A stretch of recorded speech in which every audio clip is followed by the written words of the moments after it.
Alô, Baixada Santista, ó, Sem Reação chegando pela sua Santa Cecília TV. Um prazer muito grande em contar com a sua audiência nesta terça-feira ao vivo, falando para os 9 municípios da Baixada Santista e convidando você desde já a participar do nosso programa. 3224-7017, 3224-2944. Nesta terça-feira, a presença do Dr. Clemente ao vivo em nossos estúdios. Vamos tirar dúvidas dos nossos telespectadores. Eu já quero começar aqui com o Clemente, num tema que muita gente, você já deve ter conversado, pessoas que têm desequilíbrio hormonal e vão fazer o diagnóstico e têm problemas na tireoide. Então hoje nós vamos falar um pouquinho da tireoide. Existe o hipotiroidismo, o hipertiroidismo, e o Dr. Clemente vai tirar dúvidas aos nossos telespectadores. Clemente, boa tarde e obrigado por vir ao programa. É tireoide ou tireoide? Obrigado por vir e vamos esclarecer aos telespectadores.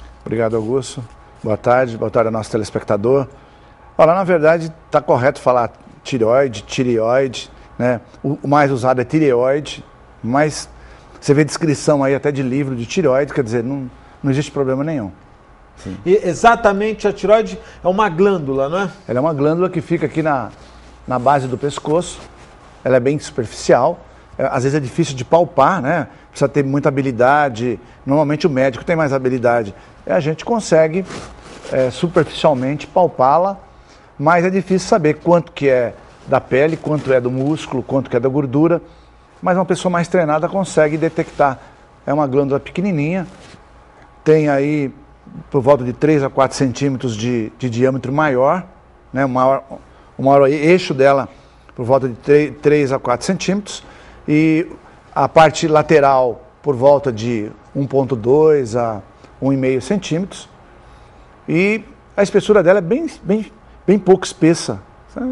Você tem aí 4 milímetros, 5 milímetros de espessura, então uma glândula pequenininha, mas que tem um efeito, um barulho escandaloso no corpo, né? Eu já vi pessoas, por exemplo, com um problema de peso que põem a culpa na tireoide.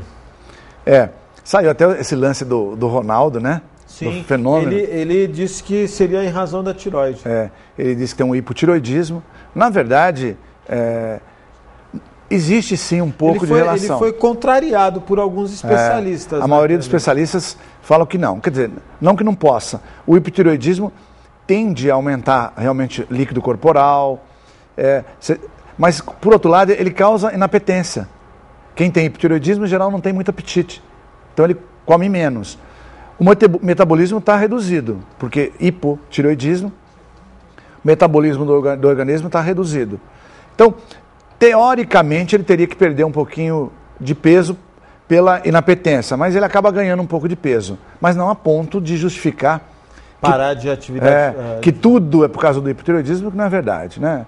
A gente sabe que, no caso do Ronaldo, ele não é regrado na alimentação e tal. Fumava, né, Clemente? Mas... Depois eu até queria fazer um parênteses. Por exemplo, o Sócrates fumou e bebeu cerveja declaradamente, mas o Sócrates tinha tanto é que hoje, anos depois de parar de jogar futebol, ele é magro ainda. Continua magro. Continua magro. Diferente, por exemplo, do Ronaldo, que sem condição física nenhuma fumava e bebia. O Ronaldo tem uma tendência grande para isso. Tem as noitadas, tem a bebida, lógico. Que são a bebida calórica. Um copo de chopps tem 120 calorias. Então, é um negócio, parece que não, mas... O Clemente, mais do que isso, fumar. Eu não entendo um atleta hoje que consiga ter um preparo físico sendo fumante. Não consegue. E isso é uma coisa que a gente já falou algumas vezes, assim, superficialmente ou até detalhadamente, mas o cigarro é um negócio complicado, porque hoje eu faço muito raio-x na Multimais, por exemplo, eu dou muito relatório de raio-x. Pô, é impressionante. Até os 30, 40 anos de idade, você olha o pulmão da pessoa, tá tudo bonitinho. Quando começa a passar dos 50, o pulmão começa a crescer nesse sentido super inferior, anteroposterior, começa a crescer, a chamada hiperinsuflação, que na verdade já é um problema de enfisema. Aquele enfisema sutil ainda, que está irreversível. Irreversível? Irreversível. Não tem. Você pode parar de fumar, o estrago que foi provocado não tem volta. Quer dizer, se você parou num ponto onde ainda não houve destruição de alvéolo, mas ok. se começou... Aquilo que foi ocasionado não tem volta. Então, você pega a pessoa na faixa de 50 e depois de 60, então, é absurdo. Agora, uma coisa que eu não entendi, Clemente. Vamos imaginar que a pessoa tenha fumado dos 30 aos 40. Ele começa a sentir o efeito desse fumo nesse período aos 50 ou não? Não, pode ser que com esses 10 anos ele nem tenha tido Sim, grandes mas vamos imaginar que ele tiver... É isso que eu... Desculpa que eu não entendi. As consequências é no período que ele está fumando, né? Não, exatamente no período que ele está fumando. Embora a gente fala do fumante passivo, que somos todos nós, né? Que somos todos nós, e que não deixa de ter sua importância se na residência, por exemplo, tem uma ou mais pessoas que fumam. E isso a gente pode ver na criança, pô. O índice, se você ler qualquer estatística hoje, o índice de bronquite, de asma ou de problemas respiratórios em casa onde o pai ou a mãe fuma, um dos dois basta, a criança realmente vai ter... É uma séria candidata a ter problema respiratório. Clemente, duas coisas. Primeiro, cachimbo. Segundo, charuto. Eles têm o mesmo impacto que o cigarro ou é diferente? Depende, porque às vezes até tem menos. Tem gente que está no cachimbo, por exemplo, mas ela não traga. Ela chupa, solta. Não deixa de ser... A fumaça tem componente químico cancerígeno, mas... ele tem menos efeito do que o cara que engoliu a fumaça, né? O charuto, a mesma coisa. Então, o cara fala assim, mas tá melhor. Eu estou dizendo isso porque eu tenho um amigo que fuma cigarro de palha, ainda hoje. Esse violento. Cigarro de rolo, né? De rolo. Mas ele não traga, Clemente. Não, se não tragar, menos mal. Aí ele diz, essa daqui isso aqui é a expressão, né? O cigarro caipira, não é isso? Que é aquele do rolinho. Do rolinho. Não, minha família, todo meu pai, meus tios fumavam isso aí. Assim, a curtição no final do dia... Como era fumar um cigarrinho de palha. O relax que eles... O relax. No final do dia sentava ali, tranquilo, enrolar. Gastava quase 1 hora fazendo o cigarro. Que coisa. Mas alguns tragam, né? Outros Sim. não. O grande problema é tragar. Porque você está engolindo tudo aquilo. Sim. O fumante passivo recebe a fumaça, mas o que traga, ele engole diretamente. Lógico. Então, evidentemente, aquele monte de substância... aquele monte de substância entrando lá, quente lá no alvéolo, vai destruindo tudo aquilo. Não tem como. E não é irreversível. Irreversível. Quer dizer, o dano... Eu não entendi, o pulmão cresce aí, incha, Clemente? Ele enche, porque o que acontece é o seguinte, as trocas respiratórias é feita nos alvéolos pulmonares. Então, o que acontece com o sangue? O sangue, a aorta emite o sangue, o coração bate, a aorta é a principal artéria que leva o sangue para o corpo todo e vai distribuir pelas artérias menores. Ela vai para lá. Quando volta esse sangue, ele volta venoso, ele volta não oxigenado. Então, sangue venoso. Ele vem e ele vai ter que ser oxigenado novamente. Então, ele vai ter que passar por pulmão para oxigenar, para voltar para o coração. Então, quando ele passa no pulmão ali, para oxigenar, essa oxigenação é feita nos alvéolos. E o fumante vai acontecer o quê? Ele destrói esse alvéolo. Então, essa troca respiratória, acaba não acontecendo. Essa oxigenação que é feita no alvéolo, deixa de existir ou vai existir num percentual de potência menor do que o habitual. Por isso que o cara tem aquela dificuldade, ele não consegue, porque não é feita essa troca respiratória adequada. E isso, desculpa te interromper, isso pode acontecer com quem teve tuberculose também, não? A tuberculose Porque tem algumas pessoas que acabam ficando com parte do pulmão com menos força, né? Se ela não tratou se ela tratar direito, tudo bem. Reversão total. Total. Se ela não trata direito, cria fibrose. Essa área de fibrose deixa de funcionar.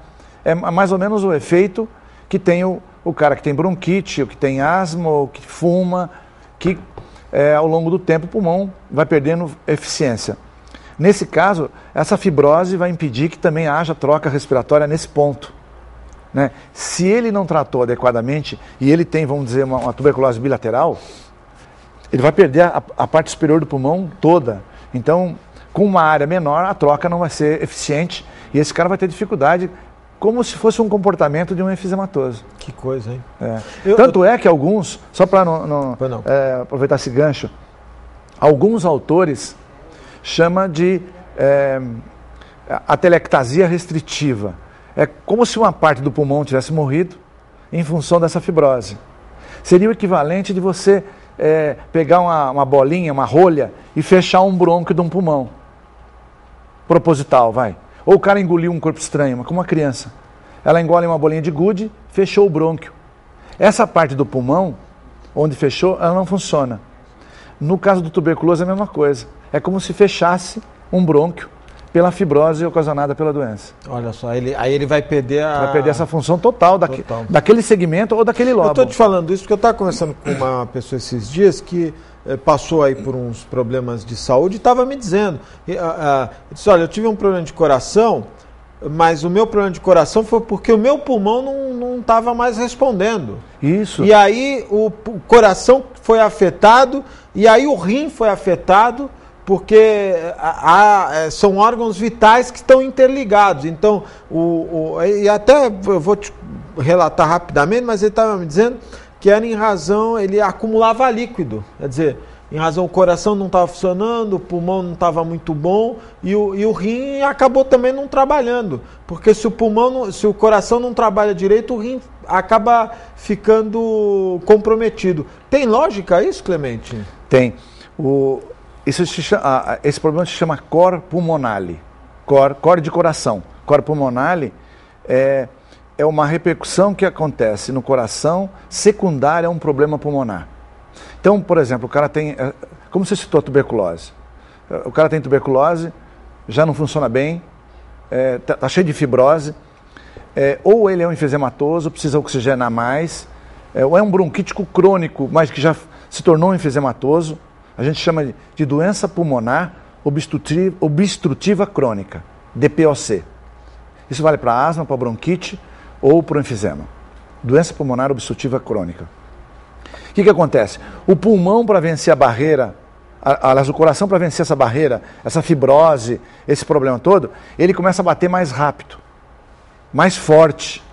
E ele começa a hipertrofiar, num primeiro momento, a camada dele, que é músculo, e depois ele entra em falência. É aquilo lá. Ele está trabalhando... Cansaço, né? Ele teve que trabalhar muito. Ele estava trabalhando normal. De repente ele começou a trabalhar mais pesado. Uma hora ele vai entrar em fadiga, vai entrar em insuficiência. Essa insuficiência cardíaca direita, por isso que chama, cor pulmonale, é uma doença ocasionada por um problema pulmonar no coração, que entra em falência secundária, essa dificuldade, essa barreira toda que ele tem para suplantar. Né? E aí ele cresce e o cara acaba tendo problema de coração como se fosse a doença primária. Na verdade é uma doença secundária. A doença primária estaria no pulmão. O coração foi afetado em razão do problema pulmonar. Da pouca funcionalidade do pulmão. Do pulmão, exatamente. Quer dizer, e é uma coisa impressionante. Eu já vi pessoas que sofrem de alguma doença pulmonar, parece que o ar não vem, né? Não vem. É uma dificuldade. Impressionante explicar isso. Eu sincero, mas são alvéolos, não é? Alvéolos. Ele não consegue captar o ar. Ele rompe. Os alvéolos são pequenininhos, são estruturas muito pequenininhas, microscópicas. Aí ele vai rompendo. Entre um e outro tem um septo fininho. Ele vai rompendo, fica um buraco. Por isso que acumula mais ar no pulmão. Acumula mais ar, fica aquele pulmão. O diâmetro do cara que tem enfisema, o diâmetro do tórax, o antero posterior fica maior, bem maior. Essa o pulmão age como uma esponja? Ele vai crescendo. Vai estufando. Com líquido ou não? Não, com ar. Com ar. Com o ar. O ar entra, vai ficando, ocupando aquele espaço. Quando a pessoa tem acúmulo de... Eu já ouvi falar, tem acúmulo de líquido no pulmão. E aí dá aquela pressão, não é? E tem que tomar diurético e tal. Essa água fica onde? Ela não fica no pulmão? Não, ela fica na pleura. Na pleura. A pleura, para o nosso telespectador entender direitinho, a pleura é a membrana que reveste o pulmão.